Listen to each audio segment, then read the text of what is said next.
whole speech written for tonight. And then my mother showed up. She drove from Boston to surprise me. To be here tonight. And my friends are here.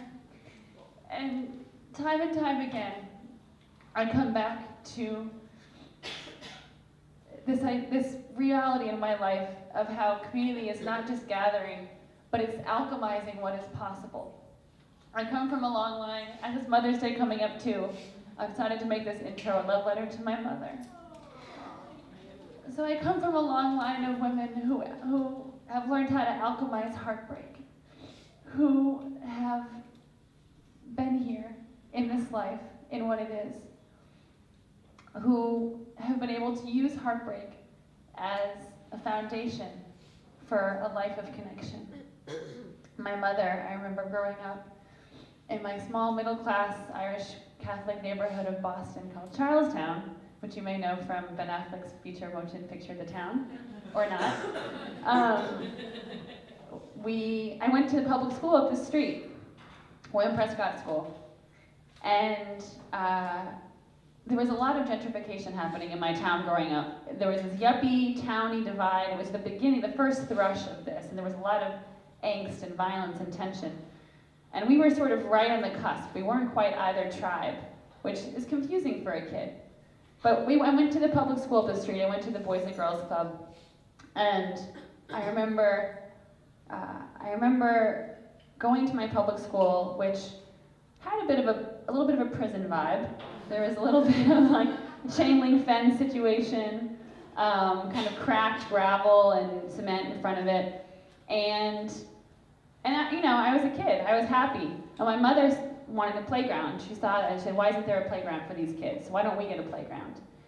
And she went to the principal and she talked to the principal, and over a period of many years, and a lot of fighting and a lot of not taking no for an answer, she built a playground at my school, a playground that still exists to this day and was honored by the mayor.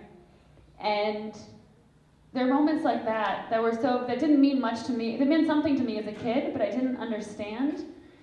And now I see that's an example of alchemizing heartbreak. My grandmother, my mother's mother, is from the Bronx. It comes from an Irish Catholic neighborhood. Not so different from Charlestown, it turns out. Working class, predominantly white, and at the time. And my grandmother had 5 children, all before the age of 25. In a time when her husband worked full time. I don't know how the fuck she did that. That's a lot. But before washing machines? What? I don't know about all that. That's a whole thing. I question her judgment, honestly, but that's that's another time. And she did it. She raised these 5 children, one with epilepsy, and then when her second oldest child was in his early 20s, he went to a party and he fell out of a window and he died. And he may have been pushed, he may not have, it's not clear. But that was that was a big heartbreak. Her husband was a wonderful, artistic, creative man who also suffered from addiction. And addiction is something that we know well in my family. It's a kind of heartbreak that we're familiar with. It's touched us in a lot of ways. And from our experience with this, I feel through those moments where you don't know if you can love that much, through those moments if you don't know if the pain is too much. Does everybody feel this much pain? Is this how it's supposed to be? Is people dying at different times? Is addiction? Is in and out of rehab? Is that how it has to be? But the truth is that it is how it has to be. And through loving each other through it, we've been able to alchemize this heartbreak, like as my grandmother did, as my mother does, and as I aspire to do.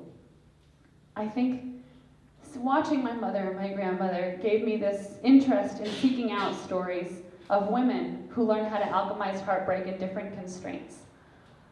And I was hungry for these stories, really hungry, and to explore communities that were exploring these questions. And so I wound up in El Salvador. after lots of different travels. And part of what appealed to me about El Salvador was, one, that I was an American, but I didn't understand what it really meant to be an American. I was from North America, but the Americas are North, Central, and South America, and I felt like I needed to understand more about what that really meant, and to learn Spanish. As well, El Salvador experiences 12-year civil war, and our own country, my own country, funded this war at the tune of about $1 million a day, the size of Massachusetts, to train and arm and bomb this tiny little country. And the effects of this obviously live on until today. There's heartbreak. You're going to find significant heartbreak, not hard. And pupusas, which are amazing. And when the little bit on the end gets brown and falls out and gets burnt, you can pull it off. It's so good. And amazing beaches, and amazing surfing, and a landscape, and people of the kind of quality of person that just like stuns you, that you feel like this is what it is to be a human. This is the kind of kindness and connection and offering of forgiveness that it means to be a human. In this vein, I met a woman. Her name was Doña Mela. Doña Mela I'd heard about before I met her, because I was living in a rural community nearby. My intention was to expand my comfort zone, which is a dangerous wish. I wouldn't recommend that wish necessarily unless you're really prepared for it. So I expanded my comfort zone by moving into a rural community with a cement block house with sporadic electricity and no running water, and it was 105 degrees every day. People spoke real fast Spanish. It worked. I did expand my comfort zone. And a lot of tears in the meanwhile. And I'd heard about Doña Mela from people in another community because she had started this cooperative with other women. She was the leader in it. It was a business in the town nearby called Chitoto, and they designed and dyed and made clothes out of indigo using this process that had been used for generations. They had the best diner in town with the best plantains that were like crispy on the outside and soft on the inside, like all you'd want in a plantain, which is hard to do. I can't do it. And also had a collective of midwives who worked mostly in rural communities around this town, of which there were about 40, and in a country where midwifery was made illegal. It was an illegal practice, but they continued practicing. And Doña Mela had been part of founding this. So I had the opportunity to lead one of these trips that I was leading that we call mutual liberation delegations, that were about understanding this kind of what is it to be an American? What's your story? What's my story? What does immigration look like to you? What does it look like to me? With students from the United States and rural young people who were from El Salvador. So we went to Doña Mela's community, Palo Grande, this amazing community. And I was assigning who would have which homestay, who would stay with which family, and I put myself with her. As she's a busy lady, she would get up every day to go into town to work her long hours. Doña Mela's in her 60s. She's in her mid-60s. She has silvery gray hair. She would wear the kind of printed cotton skirts and secondhand t-shirts kind of vibe. She had this presence where she sort of walked around looking at everything, always sort of half smiling, didn't speak too much, but when she spoke, she was listened to. So I wanted to listen to her. I wanted to be in her presence. But she was busy, I was leading these delegations, so I realized, sadly, that the chunk of time that I had to spend with her over these 3 weeks I was living with her was in the morning. It was from 5:30 in the morning to about 6:30 in the morning, which was depressing, but true. And so I set my alarm, my little Nokia phone that I had there, to try to fall asleep before the bats would start flying in the room, which they did, and then shit on my blanket. That was more comfort zone, fun. And then I would wake up in the morning and go out, and she would be there shuffling around, and sometimes she'd be in the little outdoor patio by the pila, the big cement sink, and washing the dishes from the night before. Sometimes I'd sit down next to her, and we'd open the very loud yellowed fridge built in 1982 and take this stack of tortillas out from the night before that she'd made, and we would reheat them on the little gas stove and they puff up and they blister brown, and we put some salt on them, and we'd share them for breakfast. And sometimes we'd talk, and sometimes we wouldn't talk. I felt like I was courting her, like I was trying to date her. I would just be sort of looking at her and smiling and asking questions sometimes and just wanting to be around her. And through these mornings, I learned more of her story. So Doña Melo is from Palo Grande. She had 6 siblings.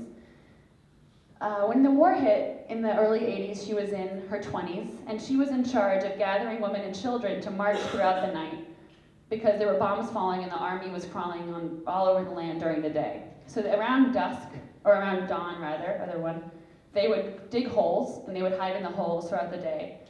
And they'd try to find things along the way. They'd try to find banana peels to grind up to make tortillas out of. They'd try to find food for the kids and keep the kids from crying so the army couldn't find them.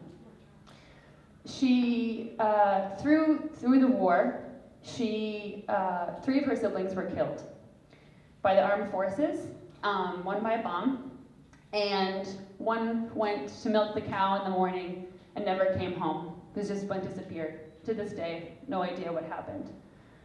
Her parents were also killed. So,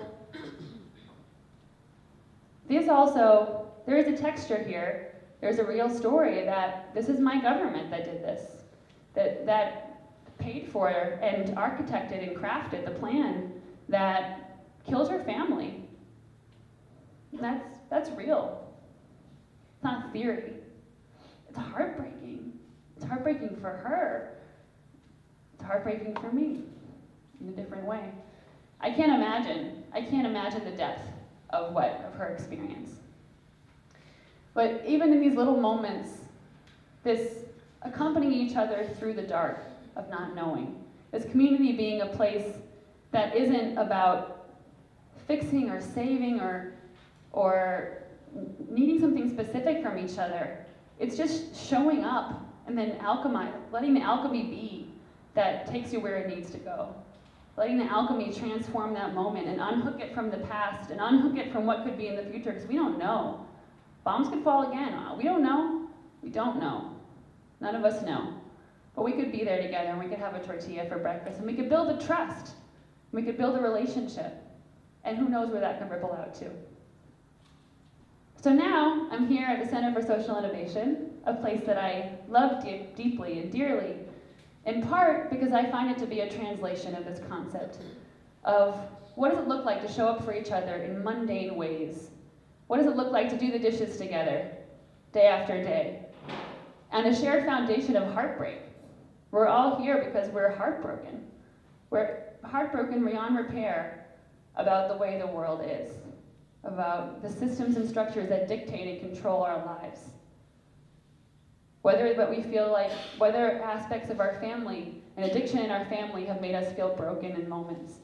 Whether it's that violence and bombs and armies and structures like racism and segregation and heterosexism and this range of phenomena showing up in minute and very significant ways in all of our lives every day. We're broken. And we're here. And we can alchemize heartbreak by showing up for each other and building trust in those mundane moments, doing the dishes together. Thank you.